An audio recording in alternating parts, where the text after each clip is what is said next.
Welcome to Challenging Silence, a podcast from Women's Health and Women's Hands Community Health Center. On this show, we are having much needed discussions about topics related to female genital mutilation or cutting with survivors, advocates, and community members. We're your hosts, Tomilola and Nanti.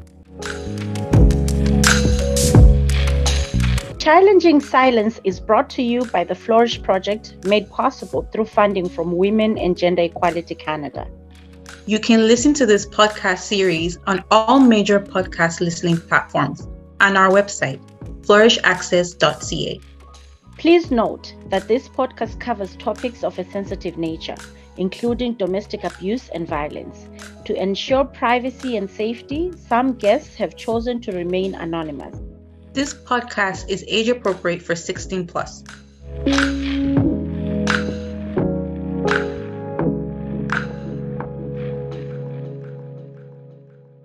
Welcome back.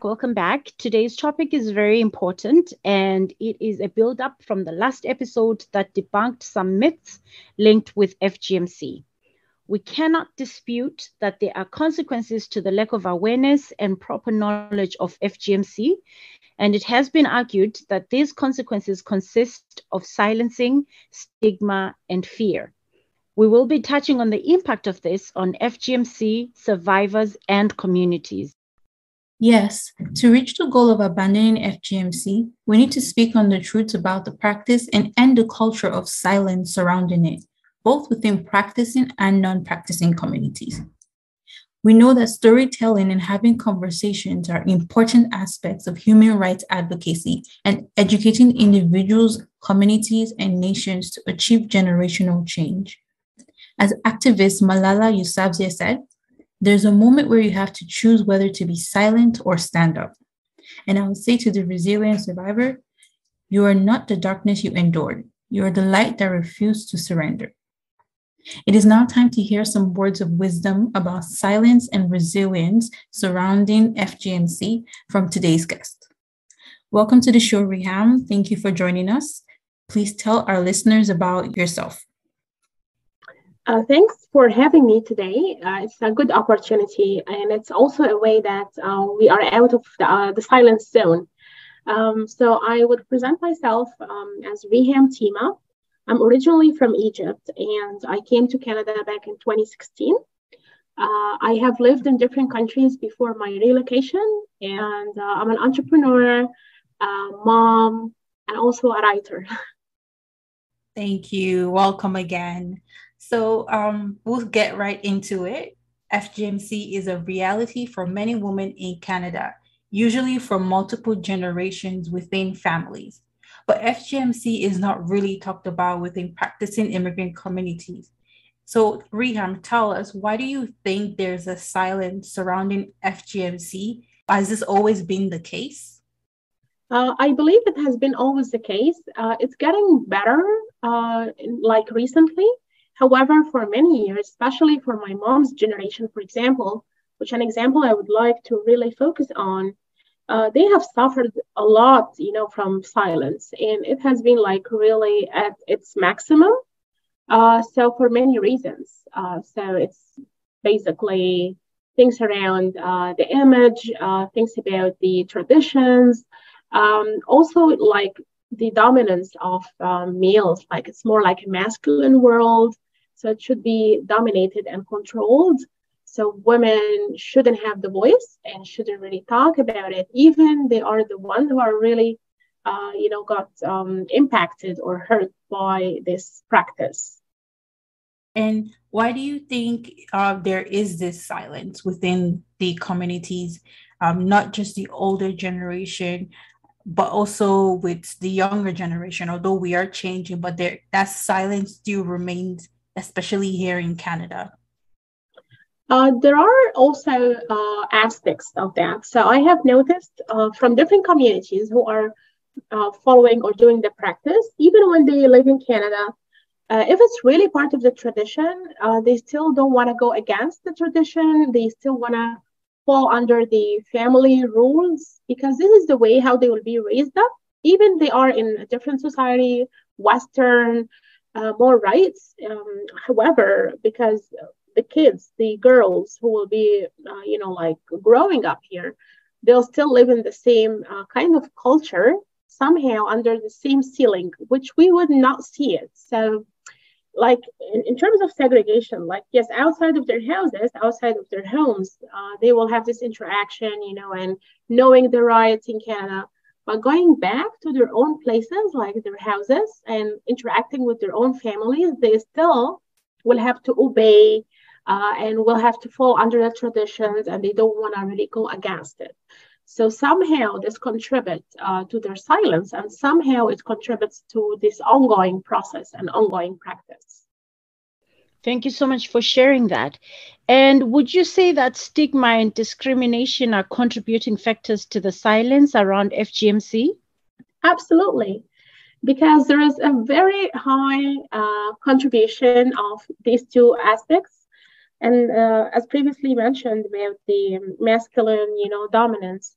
So a lot of male dominance in this context, because most probably because these girls, they will have their, like the father, so someone in the family who's a male and who somehow is a decision maker. So absolutely, it's also to benefit this person, and moving forward, like when he decided to get married when he was younger, he would choose someone, like he would have the higher decision, like the upper hand in deciding. So it's a lot of discrimination, and it's more like sexist, I would say. And we talk about stigma and fear, and we always say that it probably definitely prevents women from practicing communities from openly talking about their experiences with FGMC and speaking up against it. The fear that their communities might socially ostracize them or even ostracize their families. There's difficulty sharing with friends outside of the community because they might not understand them, or they might judge them, or whatever the case may be. And also not wanting this act of abuse to overcloud the good parts of the culture. We talk about it, but we also want to be very careful how we say it, so it doesn't seem like the whole community, this is how it is. But yeah, thank you so much for sharing your experiences with that. Yeah, for sure. Stigma and discrimination is a huge part of regarding the silence among practicing communities. As Nanti said, when you tell non-immigrant friends and coworkers or networks about FGMC, they don't understand, and there's this previous way of looking at FGMC among Western countries as a barbaric practice by African countries. And that stigma clouds wanting to speak up against it, and also not wanting to only show the negative aspects of culture, and wanted the negative aspects of culture and tradition to overpower the more positive aspects of our African culture. Speaking on resilience, each individual has their own way of building resilience and strength. So in the women who have experienced FGMC, can you tell us how survivors deal with the impacts of their experiences, and what gives them the strength to be resilient and carry on even with the negative aspects that come with FGMC that they have to live with every day? Yeah, I have a very good example because I have witnessed and I have lived with a survivor. And the survivor actually is my mom. So because she has really badly impacted by the practice, and she knew exactly what are all the consequences. So she became an advocate, and also she kind of protected me from the practice. So she was the one who was like, fighting for my rights. And it was a big thing because, again, part of the family, part of the traditions, she had to really stand, on a very firm ground and to fight for my rights. She became the decision maker after a long time. Like, it took her years. So it wasn't an easy process. And it took her all the courage and, confidence, resilience. A lot of things she really contributed in this process. And eventually, what was the outcome? That I was not a victim of the practice. Like, that's a great outcome. And moving forward, she really educated me, on the consequences, what's the impact. So I really lived the experience from her perspective as a survivor. And that was a great example to live with, and also to understand the impact, the negative impact. And on a positive side, she became like someone who would really fight for your rights and would really protect you. So a lot of survivors, they might take this role later on. They might become, advocates, and they might just fight for your rights, so you will not be victimized by the practice. Yes, definitely. Resilience does come from the need to protect daughters, mothers who have experienced FGMC. They don't want their children to experience that same pain and trauma. So some of them, they choose to speak up, even though it's a hard thing to do, especially with different cultures. They choose to speak up against patriarchy and to fight for the rights, as you said, of their daughters and the generations to come. It's like, we don't want this to continue. I've experienced this, and it really brings out that strength and resilience of a survivor. We've talked about speaking up, and we've talked about how powerful speaking up can be. Now, when we talk about silence, how do you think silence around FGM impacts the survivors, especially like when we talk about resilience, and especially when they choose to tell their stories? How does silence impact survivors? I think because they have lived, they have suffered the pain, they have lived the experience, so they have the full picture. So having the full picture and having great perspective of what will be the consequences, so they really understand well what silence will have as an impact. So what negative kind of impact this will have if I will keep silent myself. So being a survivor and being resilient, so I think there might be like two groups, and they might be divided from my own perspective. So those who will remain silent for many other reasons, they don't feel comfortable. They also feel somehow embarrassed because it's a very sensitive subject. So they don't want to really bring it up. They might, as you've mentioned before, not being seen, as less civilized or less developed. So they don't want to bring this up in different societies, in modern societies like Canada, for example.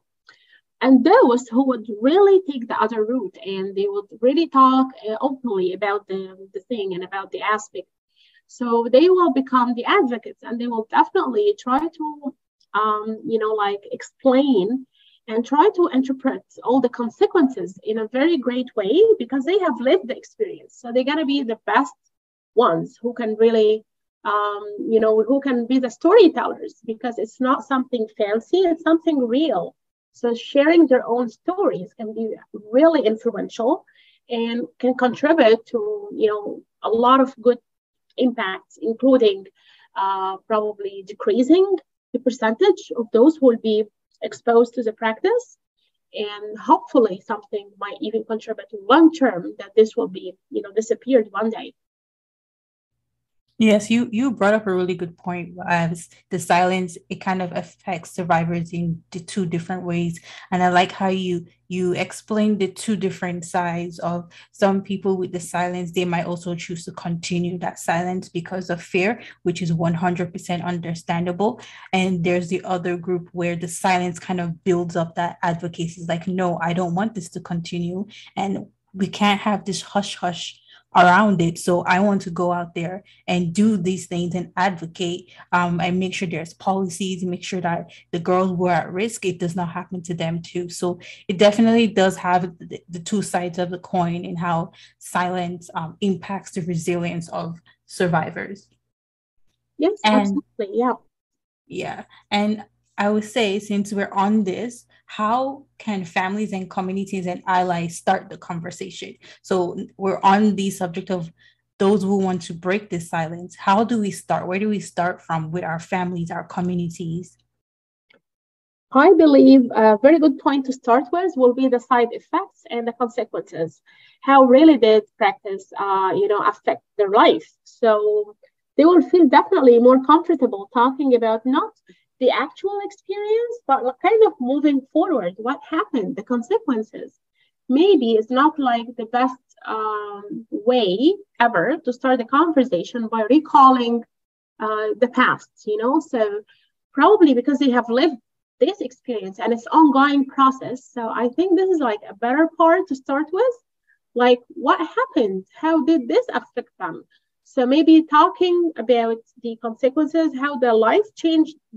Can be amazing like point to start with, rather than recalling the day when this happened or telling the story from the very beginning and recalling the childhood memories and kind of the teenage kind of this age when they have been exposed to the practice. So just to also accommodate their emotions, because this will bring a lot of pain. So we also need to be more considerate in this way and accommodate their emotions and embrace them. Yeah, for sure. Starting the conversation with consequences will definitely work well, especially to bring in attention of the harmful practice in Canada and among Canadians who don't even know, have never heard about FGM. It kind of brings that attention where when you tell them that this has happened and these are the long-term effects that a lot of survivors are living with, they're like, wow, I didn't know this. We need to do something about it. And it leads to more awareness in Western countries. Always, like numbers, in terms of numbers, facts, it will definitely elaborate to what they're going to share. Yeah, statistics is important. Numbers are as important as words. Numbers definitely bring the attention. And I know in Canada, they need to do more in terms of statistics regarding the estimate of survivors in Canada, because if we can show that these are the number of survivors who are living in the country and these are the number of young girls who are at risk, then governments are more likely to do more and fund more projects and programs and more support health services, because there is justification that the support and help is needed. Yeah, and an important step to raising awareness and ending violence against women is to speak about it and to listen to survivor stories while having open conversations about the realities of honor-based violence such as FGMC and child or forced marriages. So thank you so much, Reham, for coming onto this platform and having a conversation with us and allowing our listeners to hear from you and what you have to say. It's my pleasure, and it's part of not being silent. Yes, definitely. Thank you, Reham. And it is part of not being silent. Platforms like this, podcast, social media, is a first step to starting the conversation. Absolutely, yes. Yeah, it has been my pleasure. Thanks for having me. No problem. Thank you for coming. One woman's story can save many women's lives because it will educate families and communities and hopefully lead to abandon the practice. Join us in our next episode where we will introduce the concept of intersectionality and how it influences immigrant and racialized women's journeys to accessing support services and resources for individuals impacted by gender-based violence.